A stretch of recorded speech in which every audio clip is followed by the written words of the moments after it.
Professor Yunus কি আসবে নাকি আমাদের যে বসিয়ে রাখলো ততক্ষণ ধরে? আরে মোদিজি আসবে, একটু অপেক্ষা করেন। আর কত অপেক্ষা করবো? আমার তো আর তর্স হইছে না রে।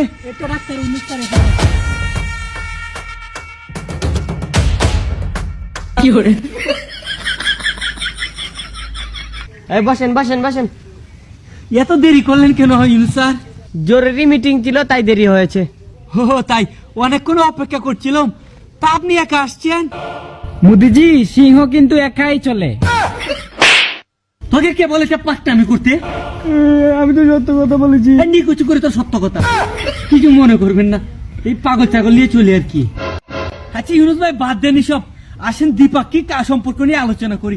আমরা যে আপনাদের উপর নিষেধাজ্ঞা গুলো দিয়েছি সবগুলো তুলে নিতে চাই, আপনি কি বলেন? নিষেধাজ্ঞা তোলার দরকার নেই, আমরা যেভাবে আছি ভালো আছি। আপনাদের নিষেধাজ্ঞা আপনাদের ঠাকুমার ঝুলিতে ভরে রেখে দেন। ইউনুস ভাই এটা কি বলছেন? এটা তো আমাদের ভারতবর্ষের জন্য অনর্থ হয়ে গেল। আর চাইনা গিয়ে শি জিনপিং এর সাথে আপনি কি আলোচনা করে আসলেন ফারাক্কাবাদের বিষয়ে?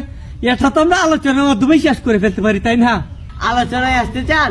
তা তো আর এখন সম্ভব না, কিন্তু আপনারা চাইলে নিষেধাজ্ঞা গুলো তুলে ফেলতে পারেন।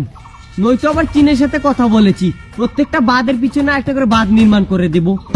ইউনুস ভাই এসব কি বলছে? আচ্ছা ঠিক আছে, আসি আমি, আমার সময় নেই। আরেকটু না না, আমার সময় নেই। এই ইউনুস ভাই কোথায় যাচ্ছেন?